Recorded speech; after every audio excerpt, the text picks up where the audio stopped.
Hey, what's up, guys? This is Jag from Jaggy Sports, and a little bit of breaking news. The Lakers are looking to create more roster space by trading away Talen Horton-Tucker, which I thought was untouchable, but lately he is not playing too good. But he's only 20 years old. Um, I don't think they want to give him up, but they have to because they want to create more flexibility and get an impact player. Once they do that, then they can actually. I think he's making like $10 million a year. But yeah, I didn't think that was going to happen. But no, that is definitely going to happen before the trade deadline. Taylor Horton Tucker, as of January 15th, can get traded. So, another topic here: why are the Lakers winning so much? 4-1 in their last 5 games. Here's why. On the Lakers, Zach, they've won their last 3 games that LeBron has started at center. So do you expect the Lakers' success with LeBron at center to continue against the Kings?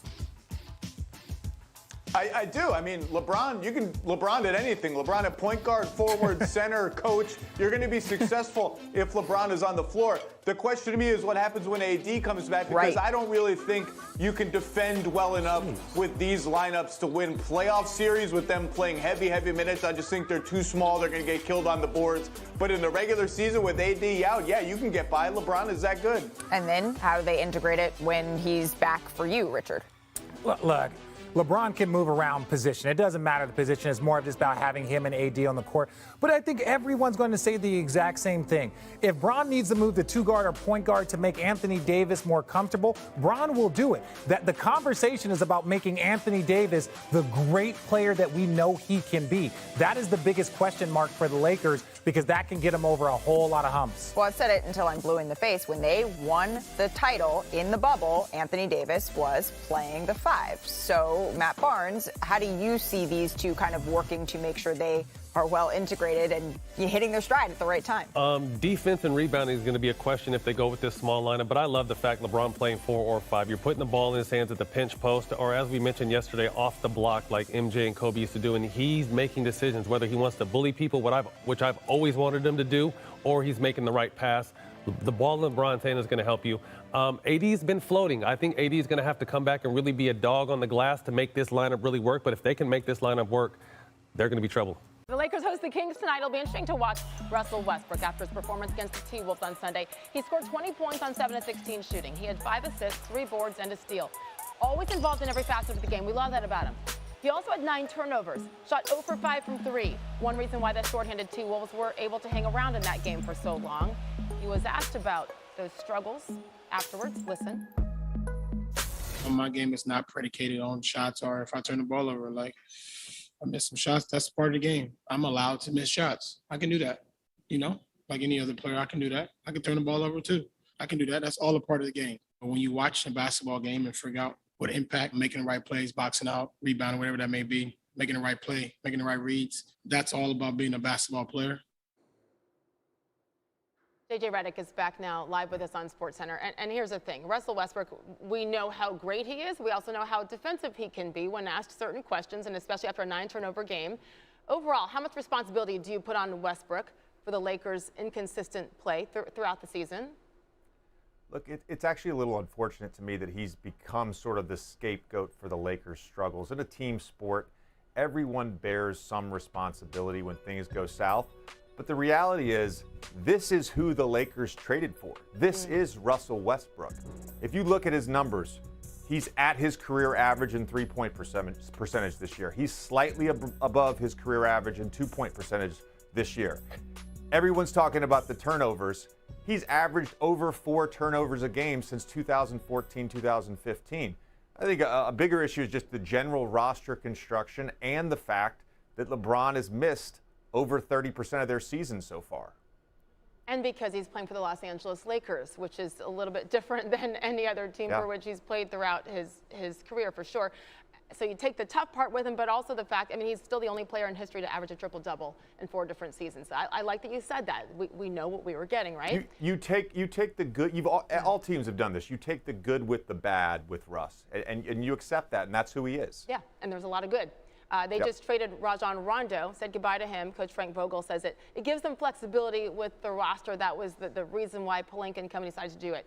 What kind of player, JJ, do you think the Lakers need that is going to help them make a significant improvement as the season goes on? Look, these players aren't just lying around waiting to be called. They're going to have to make a trade, and I think it's got to be a 3-and-D wing. And along with that, they've had some success lately playing LeBron at the 5. I would play LeBron and AD when he's healthy, exclusively at the 5. That would open things up for Russ. This is what Houston did the year that Russ played in Houston, and they had a lot of success with this. They went small. They put 5 perimeters on the court. LeBron and AD can both guard and play the 5. And look, PJ Tucker, Jay Crowder, someone in that mold, whether that's Robert Covington, who might be available at some point from Portland, or Eric Gordon, who might be available at some point from Houston. Those are the type of players I would look to, and then I would sort of move and shift LeBron and AD to the 5 exclusively. It is such a fascinating conversation, though, because you can have some of the all-time greats and LeBron and Anthony Davis and Russell Westbrook and Carmelo Anthony, and it's still, well, it's not working right now. So this is a conversation that is going to continue, it seems, through the rest of the season. JJ Reddick, thank you, as always. So basically, if the Lakers continue to do what they're doing by placing LeBron James at the 5, that is very, very good. And what I think that they need now is, and I think I understand what they're trying to do here, they'll probably try to interchange LeBron James and Anthony Davis when he comes back, from power forward to center, but they still need a small forward. That could be Stanley Johnson. I'm not 100% sure what's going to happen there, but they are playing pretty good. 4-1 in their last 5 games, but they still got a long ways to go.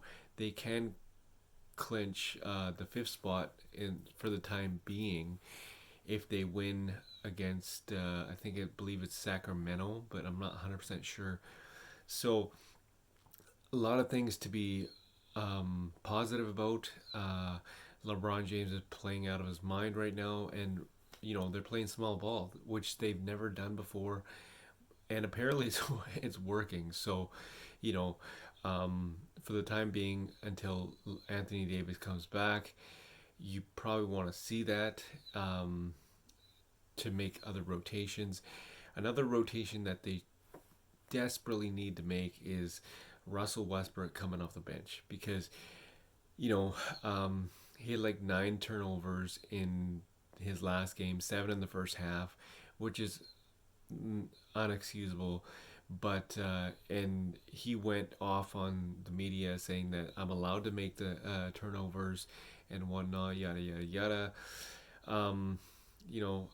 I get it, you're allowed to miss shots, but ever since he's been in a Lakers uniform, the guy's been claiming, it's only turnovers, it's only the preseason. Well, we're 25 games in apparently, and he's still claiming the same thing: turnover. So he's just being very, very reckless with the ball, careless with the ball. So I fully believe he needs to jump off the bench now. And I don't know why they traded Rajon Rondo. Well, I know why, but Rondo's a playoff guy, so they should have kept him. But at the end of the day, it is what it is. They're trying to trade Taylor Horton-Tucker, Kendrick Nunn. So I don't know what their plans are and who they want. I think the number one prime targets are Jeremiah Grant and Miles Turner, but I'm not 100% sure. So any breaking news, we'll make sure you bring that to you guys pretty soon when it comes out. But Taylor Horton-Tucker cannot get traded before January 15th. So up until then, just keep watching Lakers games and hopefully they keep winning. Jag Mangat, Jaggy Sports.